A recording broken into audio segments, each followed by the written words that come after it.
Сәлеметсіңдер ме балалар? Бұл математика сабағы. Сіздермен бірге Жанат Айтқожақызы. Бүгін бізде 12-ші сабақ. 6 саны және цифры. 6 саны және цифрымен танысасың. Нөмірі 1 есеп. Сурет бойынша неше сөзін пайдаланып сұрақтар құрастыр. Суретке қарайық балалар. Біз шарларды көріп тұрмыз, иә?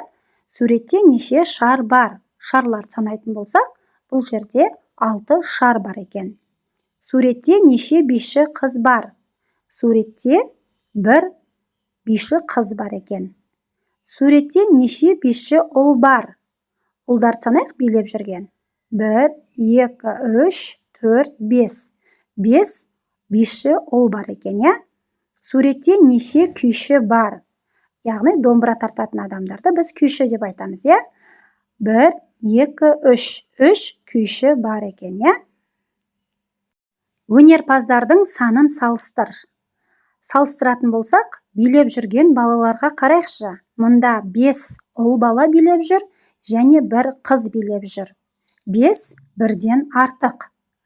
Өнер көрсетіп отырған балаларға қарайтын болсақ, 1 ұл, қалғандары 5 қыз екен, иә? 1 5-тен кем екен. Нөмірі 2 есеп. Мысалдар құрастыр. Есепте. Мұнда суретке қарайық балалар. Мұнда 1 бала отыр, және 4 қыз отыр екен, иә? 1 қосу 4, 5-ке тең болады екен. Астындағы суретке қарайық. Мұнда 2 ұл, және 2 қыз өнер көрсетіп отыр екен. Яғни 2-ге 2-ні қоссақ, бізге 4-ке тең болады екен.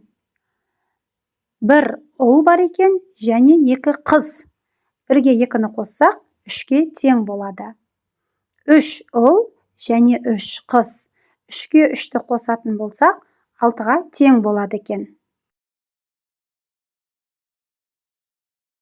Нөмірі 3 есеп. Әр сөреде 6 заттан болу үшін тағы неше заттан қосу керек? Бірінші сөреге қарайық. Бірінші сөреде домбыра тұр екен, иә? Домбыра біреу екен. Бізге тағы да қанша домбыра қажет? Ол үшін біз 6-дан 1-ді азайтамыз. Сонда 5 болады екен. Бізге 5 домбыра қажет. Яғни 1 домбыраға біз тағы да 5 домбыраны қосатын болсақ, 6 домбыра болады екен. Даңғара. Даңғара мұнда 3 даңғара тұр екен, иә? Біз 6-дан 3-ті азайтады екенбіз. Сонда бізге 3 даңғара қажет болады екен. 3-ке 3 даңғараны қосатын болсақ, 6-ға тең болады екен. Баян. Баян мұнда 2 баян бар екен. 6-дан біз 2-ні азайтамыз. Сонда 4 болады екен. Бізге 4 баян керек. 2-ге 4-ті қосатын болсақ, 6-ға тең болады екен. Асатаяқ. Асатаяқ мұнда 5 екен. Сонда біз 6-дан 5-ті азайтатын болсақ, 1 асатаяқ қажет болады екен. Яғни 1-ге 5-ті қосатын болсақ, 6 болады екен. Тұяқтас. Тұяқтас мұнда 4 екен. 6-дан 4-ті азайтатын болсақ, 2 тұяқтас. Яғни бізге 2 тұяқтас қажет болады. 4-ке 2-ні қосамыз, 6-ға тең болады екен. Сыбызғы мұнда 2 екен.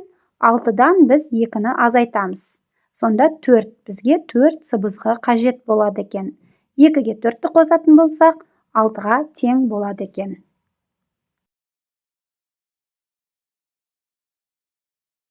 Нөмірі 4 есеп. Сандарды салыстыр. 5 және 6 болып тұр, иә, мұнда. Біріншісінде 5 6-дан кем. Яғни бізде 6 саны үлкен. 4 6-дан кем. 4 6-дан аз бізде, иә? 6 5-тен көп, яғни артық. 6 5-тен үлкен бізде. 2 4-тен кем. 3 5-тен кем. 5 2-ден артық екен.